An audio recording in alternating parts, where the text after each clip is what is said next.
A very good morning to you, South Africa, and those watching around the world. My name is Blaine Herman, and this is The Agenda. It's Thursday, the 4th of April, 2019. As always, thank you very much indeed for joining us. What do you say? Let's get things started. The Agenda starts right now.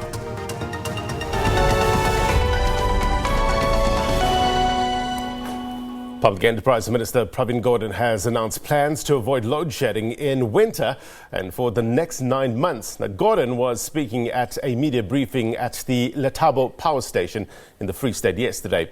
The plans include increasing the available energy on the grid and improving maintenance of the power plants. The announcement follows nearly 2 weeks of stage 4 load shedding last month. Winter months are known to be the most difficult for Eskom to avoid outages, but South Africans have been told not to be anxious. Gordhan says if for some reason load shedding cannot be avoided, it will only be limited to stage 1. The winter plan would mean how many megawatts are usually required in terms of electricity by the country as a whole. How will we manage what we've explained to you as outages before in order to ensure that we have the maximum number of watts available, megawatts, as part of the winter plan. But secondly, we can also indicate to you what the next 9 months are going to look like and how both the winter plan and the 9-month plan, if you want to call it that takes us to December this year, lays the basis for a more sustainable situation as far as the longer term period is concerned as well.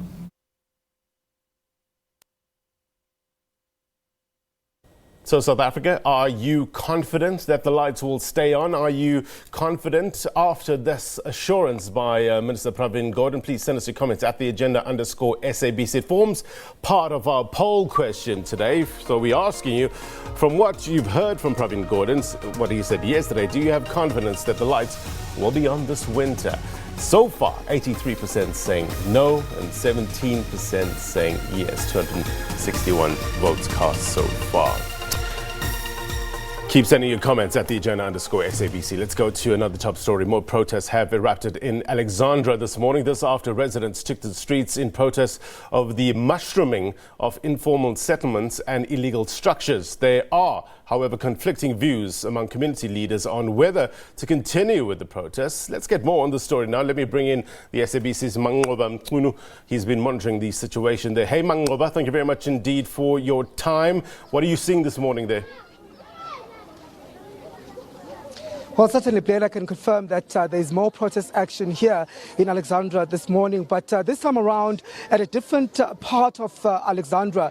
I'm coming here from the Florence Mushopo Street, which is one of the major routes here in Alexandra that transports that cars use here on a daily basis. It's next to Marlborough, not far from Marlborough.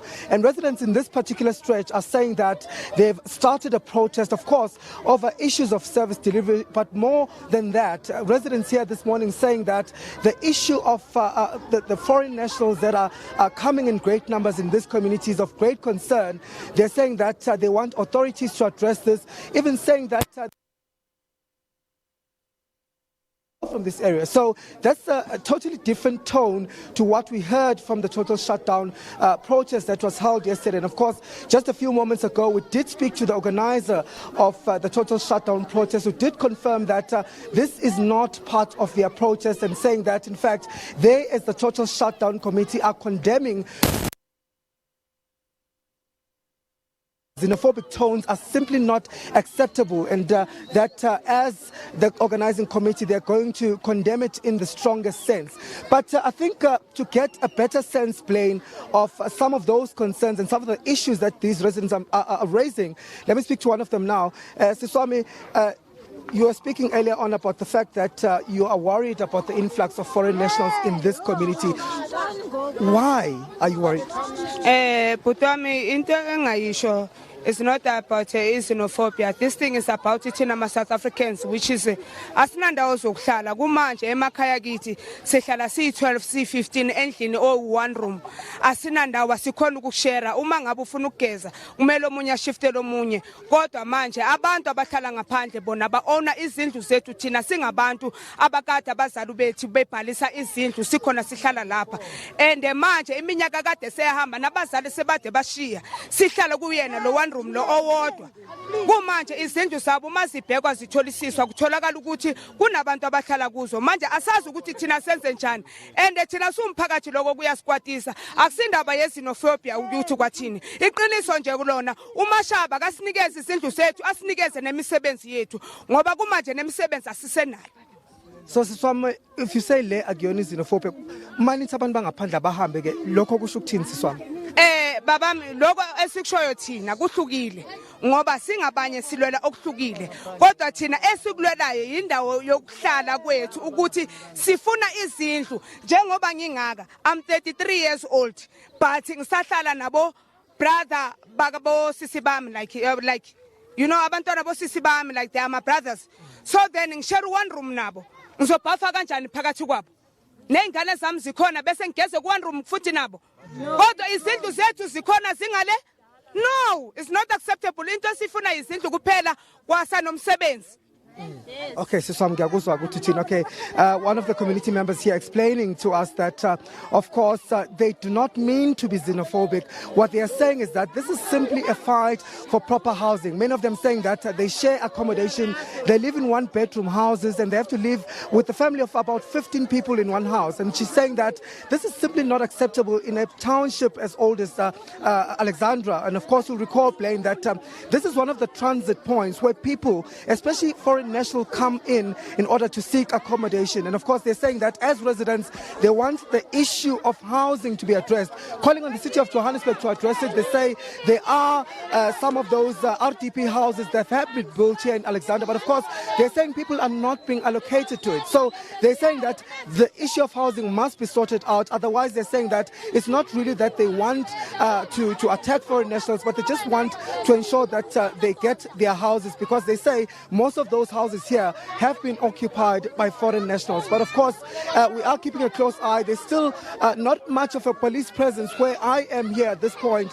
in this protest. Some police did come here earlier on just to remove some of the rubble from the streets. But I think, Blaine, what seems to be very sad and concerning, especially to the total shutdown committee, is the fact that there are many young children here on the streets who have not gone to school for a second day today. But they're saying that most of the businesses have been open. But of course, mop-up operations continue in other parts of Alexandra. And my colleague Hasina Gori is there on the other side on London Road.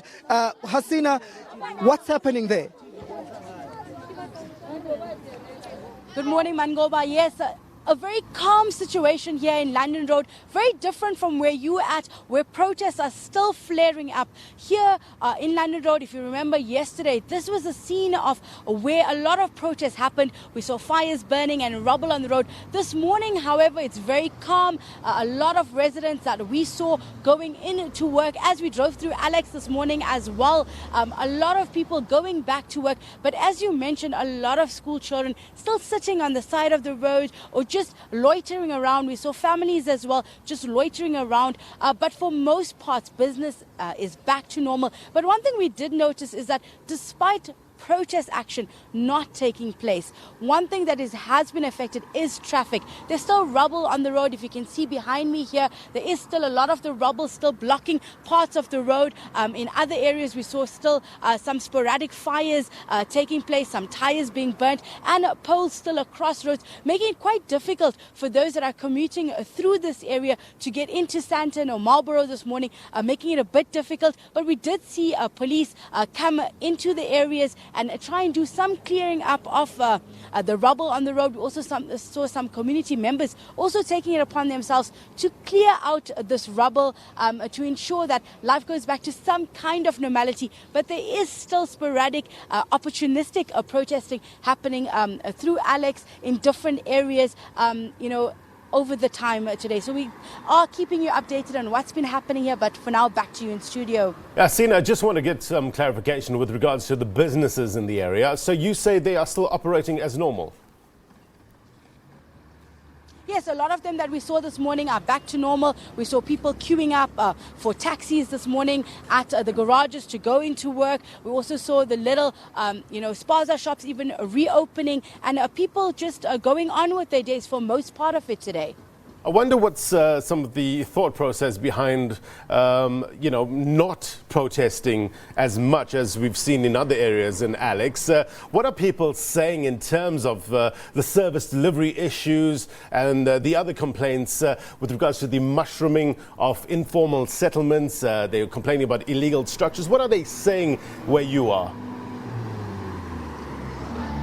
From what we spoke to people here, a lot of them are still frustrated, a lot of them still angry, but for many of them, going back to work is also important for those that do have employment here. For those that are still sitting around here, I think they felt that today they were told not to protest, that protest was suspended, so they did not join in that area specifically.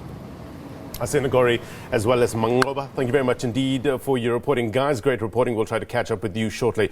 Well, we're asking you in terms of our question of the day, and with regards to the tensions, the perceived or seeming tensions between foreign nationals and locals, not only in Alex, but also in parts of KwaZulu-Natal. We're asking you, what do you think can be done in order to foster greater relations between locals as well as foreign nationals? Send us your thoughts at the agenda_SABC. We'll try to look at them shortly. In other news, the Freedom Front Plus